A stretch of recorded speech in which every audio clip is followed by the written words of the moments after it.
ডিমের একঘেয়ে রেসিপি খেয়ে খেয়ে বোর? তাহলে বানিয়ে নিন ডিম পোস্ত। তার জন্য প্যানে সর্ষের তেল দিয়ে পেঁয়াজ, রসুন, টমেটো ভালো করে ফ্রাই করে নিয়ে এর মধ্যে নুন, হলুদ গুঁড়ো, লঙ্কা গুঁড়ো, ধনে গুঁড়ো দিয়ে ভালো করে ফ্রাই করে নিয়ে এর মধ্যে একটু হালকা জল দিয়ে বানিয়ে নিন এর একটা স্মুথ পেস্ট। এরপর পোস্ত আর কাঁচা লঙ্কা গুঁড়িয়ে খানিকটা তুলে রাখুন আর জল দিয়ে একটা স্মুথ পেস্ট বানিয়ে নিন।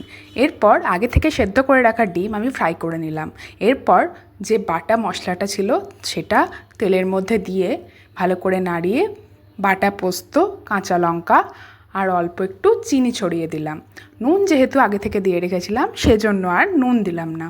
এরপর ভেজে রাখা ডিমগুলো দিয়ে ভালো করে নাড়িয়ে নিয়ে যে গুঁড়ো পোস্ত আমি একটু তুলে রেখেছিলাম সেটা উপর থেকে ছড়িয়ে দিলেই রেডি ডিম পোস্ত। এভাবে আপনারা অবশ্যই বানিয়ে ট্রাই করবেন।